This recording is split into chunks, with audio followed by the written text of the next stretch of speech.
Samantala mga kababayan, i-share ko lang sa inyo itong kaganapan dyan sa Maynila kung saan nagtipon-tipon ang lahat ng solid Sara Duterte fans at nagkaroon nga sila ng maikling rally. Ito panoorin natin mula ito sa channel ni Daddy D. Nagtawag po kami ng suporta dito sa lungsod ng Maynila bilang isang Manileño at kahit hindi po ako Davaoeño, solido po ang suporta ko kay Inday Sara Duterte. Di ba kasi yung napanood niyo po yung sinabi ni Mayor Basti Duterte na kung wala na pagmamahal si BBM sa bayan, kaya mag-resign na lang siya bilang presidente. Ano pong komento niyo doon sa mensahe ni Basti Duterte? Totoo lang, BBM ang isa ako sa supporter ni BBM. Kung sakali man, ganun ang nararamdaman ng tao na dapat mag-resign siya dahil wala naman siyang ginawa. Yun ang salita nila, hindi ako. Pero dapat pagbigyan muna natin yung tao kasi sandaling taon pa lang naman siya, ilang taon lang naman siya nakaupo. Hindi pa naman tapos ang termino niya para patunayan niya na dapat siyang umupo. Huwag naman niyang sayangin ang boto ng mga sambayan ng Pilipino. Kung sakali man, yun ang opinion nila na pag-resignin nila ni BBM. Sa kanila yun. Pero sa akin, wag muna. Kasi hindi naman lahat ng opisyalis na uupo agad-agad. Ano yun? Ding, bato, darna, magic. Lahat nasa kamay mo na, gagawin mo. Hindi, wag. Pagbigyan mo natin, gumawa sila ng kabutihan. Dapat mahalin nila yung tao. Niluknok nila para magsilbi. Huwag naman ganon. Pagbigyan natin.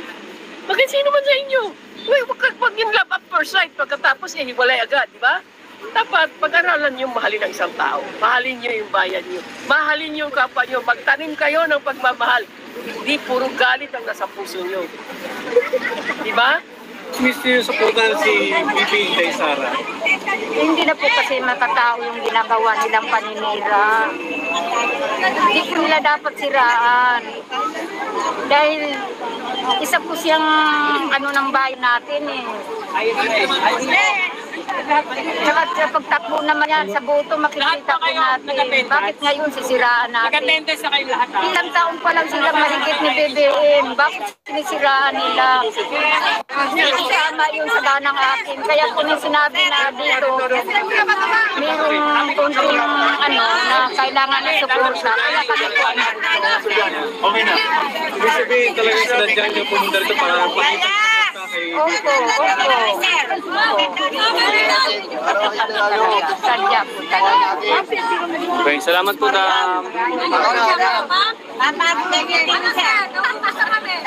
Sitwasyon na siya na po ang Vice Presidente ng Republika ng Pilipinas. Ipinapahatid po niya ang kanyang pasasalamat sa 32 milyong botong ibinigay ng bawat Pilipino sa kanya. Nagpapasalamat po siya. Ngayong gabi ako po ay nagpapasalamat sa lahat ho ng mga kababayan ko po na supporters po ni Inday Sara Duterte. Higit pa pong 32 milyon ngayon panigurado ang sumusuporta sa kanya. Nagtawag po kami ng suporta dito sa lungsod ng Maynila bilang isang Manileño at kahit hindi po ako Davaoeño, solido po ang suporta ko kay Inday Sara Duterte. Nalulungkot po kami dahil araw-araw, minuto, segundo, sinisira, winawasak ng ilang mga tao ang isang tao naglilingkod naman sa bayang ito. Hindi ho natin makita bakit kailangan sirain ang isang taong naglilingkod ng kanyang lahat ng kanyang makakaya sa bawat Pilipino. Hindi ho namin makita ang rason bakit araw-araw siyang binabatikos, araw-araw siyang sinisira sa Facebook, sa TikTok, sa Twitter, kung saan ng platforms. Hindi ho namin makita iyon. Pero tuwing kakausapin ko ho siya, ang sabi niya sa akin, Daniel, magtrabaho na lang tayo. Huwag mo lang pansinin yan. Pero hindi ho makuha na hindi pansinin ito. Dahil naawa na ho ako sa kanya. Nahihiya ho kami sa mga taga-Davao. Dahil kami ho ang nagtawag para tumakbo si Sara. Pero dito po sa Luzon, dito pa po nagmumula ang hinanakit at pagtitiis si Sara. Hindi man po kami taga Davao. Hindi naman po kami anak ng Davao. Pero ang puso po namin, Dawawenyo, solito ang suporta namin sa mga Duterte, lalo na ho kay Inday Sara Duterte. Alam ko na maraming kayong gustong sumigaw na suporta. Gusto rin namin ipahatid kay Pangulong BBM. Mr. President, kasama niyo po kami sa unit team. Hindi ho tayo magkakalaban. Nagkakaisa po tayo para sa isang bansang mapayapa at maunlad. Unit team nga po ang sinigaw natin noong Mayo 2022. Tayo po ang nanalo. Hindi ho tayo magkakalaban. Mahal na mahal po namin kayo. Ipinagdadasal po namin kayo. Hindi nyo po kami ang kalaban ninyo.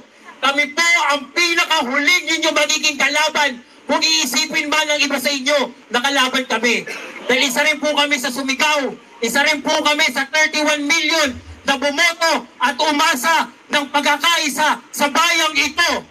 Huwag na nating hayaan na mag-divide tayo. Dahil ang nakakahiya, ang bayan natin, hindi ang ibang bansa. Ang nakakahiya, tayong Pilipino. Dahil nag-aaway-aaway tayo sa mga walang kakwenta-kwentang bagay na dapat pinagkakaisahan natin. Ang tawag na ito ay hindi tawag para pabagsakin ang sino man. Ang tawag na ito ay pagsuporta kay Sara at kay BBM. Ipinararating ho namin kay Pangulong Bongbong Marcos. Mr. President, kaisa mo pa rin kami sa isang matatag na republika, sa isang bagong Pilipinas. Kaisa mo kami doon. Kaisa mo rin si Sara Duterte. Sana, Mr. President, kung gano'n po noon ng kampanya, gano'n pa rin dapat tayo kainit ang suporta sa bawat isa. Sana po protektahan ninyo ang aming Vice Presidente na itinataya ang kanyang lahat-lahat para sa bayang ito. Batigusin nyo na batigusin. Pero alam ng Panginoon, alam ng Diyos na si Sara araw-araw naglilingkod sa bayang ito. Ni kahit isang masakit na salita, wala kayong narinig sa kanya. Kahit na araw-araw dyan tinatawag na kung anong-anong mga salita. Ang salita lang ni Sara, magtrabaho tayo para sa bansang Pilipinas. Yun lang din ang hiling ko sa mga kababayan ko. Magtrabaho na tayo. Simulan na natin ang pagkakaisa. Huwag ang pagkawatak-watak. Dahil nakakahiya talaga tayo sa buong mundo. Sa panahong ito, dapat isang Pilipinas tayo. Walang kulay, hindi berde, hindi pula, hindi pink, hindi dilawan, kundi isang bayan na kakaisa para sa bagong Pilipinas. Mr. President, Madam Vice President, alam ko na napapanood mo lang kami ngayon. Kami po ay lumuluhod sa inyong dalawa na magkaisa kayo para sa bansang Pilipinas. Ang apektado, ang bayan, sa bawat paguluhan, ang bayan ho natin ang nasisira. Ang mga kababayan ho natin nang umaasa ng tunay ng pagbabago. Muli, sana marinig na kami ng Palasyo ng Malacanang. Sana marinig na kami ni Sara Duterte na magkaisa na tayo. At sa mga minamahal namin mga congressman, mga senador, mga lingkod bayan, maglingkod tayo ng tama. Pagkakaisa, hindi pagkakawatak-watak. Tigilan nyo na po ang PIPI na yan. Hindi ho namin kailangan ng PIPI. Ang kailangan ho namin, 20 pesos na bigas. 20 pesos ay pinangako natin na pinagtatawanan tayo ngayon dahil nag-triple pa ang presyo ng bigas. Magtulong-tulong po tayo. Hindi lang po si BBM ang susolusyon yan, kundi tayong lahat ng Pilipino. Kayo sa Kongreso, si BBM sa Malacanang, si Sara sa Edukasyon, lahat magsama-sama tayo. Nagmamakaawa na po kami. Ang tagal-tagal pa po ng 2028. Tanggalin niyo na po sa listahan ninyo si Sara na maging threat kung ano man pong pangarap ninyo sa 2028. Ang sabi lang niya, paglilingkod siya para sa bansang Pilipinas. Kalimutan na po natin ang pagkakawatak-watak. Magkaisa tayo. Hindi ho kami oposisyon. Kami po ay administrasyon. Dahil kasama mo kami. Yung 32 milyon na bumoto kay Sara, 31 milyon. Kami ho yun. Tayo po ang unity team. Muli, maraming salamat po sa inyong lahat. Sa mga matakila na hindi pa rin tumitigil ang kanilang suporta sa ating Vice Presidente. Maraming salamat sa lahat po sa inyo. patuloy pa rin po ang sigaw. Hindi ho kami titigil hanggat hindi rin sila tumitigil na batikusin at wasakin si Sara Duterte. Hindi lang ho taga Davao ang poprotekta kay Sara, kundi kahit dito sa lungsod ng Maynila, kahit dito sa Luzon, kami ay solid Sara Duterte. Duterte! Duterte! Duterte! Duterte! Uniteam! Uniteam! Uniteam! Pagkakaisa, hindi pagkakawatak-watak. Pagkakaisa po kami at hindi pa rin po kami titiklop sa pinangako nating pagkakaisa noong Mayo 2022. Kaisa mo pa rin po kami, President Bongbong Marcos. At kay Vice President Sara Duterte, handa pa rin kami ang mga kawal mo. Sabi ko nga, ikaw ang general, kami ang kawal, at patuloy pa rin kami na paglalaban ng karapatan mo, Inday Sara Duterte. Maraming salamat po. Sasalita pa po ba? Sasalita po. Wala na. O sige po. Isa na lang ho ang request ko po. So, kantahin po natin yung bayan po ni Ka Freddy Aguilar. Siguro kami sa atin yung ganap dito. Ayan, yan po yung mga dumalo po dito sa ginanap na siga na suporta para kay Sara Duterte.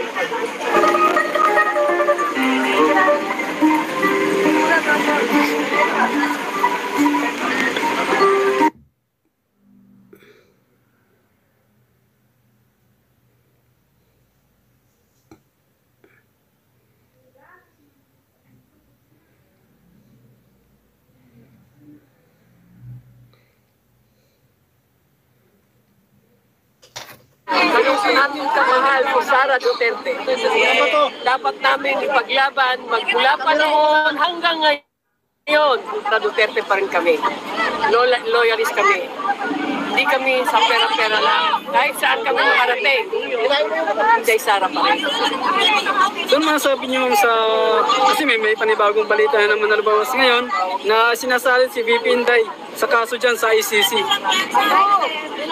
Ganun talaga, ang punong hitik sa bunga, pinupukol. Tandaan mo, sinabi ko noon sa iyo, di ba? Kapag sikat ka, bupukulin ka talaga nila para pababain ka. Hindi naman kami matitinag eh. Kami pa ba? Noon pa man hanggang ngayon, Sara Duterte pa rin kami. Supa din ng bagyo, hindi naman palaging bagyo eh. Sa buhay ng isang tao, dumadaan talaga tayo sa mga pagbabatikos. Hindi naman lahat ibibigay sa atin ng Panginoon na maganda ang ating buhay. Dadaan talaga tayo sa bagyo. Lahat mapapagdadaanan ni Inday Sara yan. Lahat magiging successful. Yun lang, dahan-dahan lang sa proseso. Idaan natin sa proseso, lahat naman tayo magtatagumpay. Hindi ako naniniwala na kaya nilang pagbagsakin si Inday Sara. Dahil mula sa Davao hanggang dito sa Maynila, walang ginawang kawalang hiyaan si Inday Sara. Sige, Kapina, salamat. Thank you po, ma'am. Ingat po. Salamat po. So, ayan, naging sila si nanay, no? Si ma'am, na talagang tumulo po ang luha, mga kabayan. Kitang-kita po natin. Talagang tumulo po ang luha. Iyak po talaga.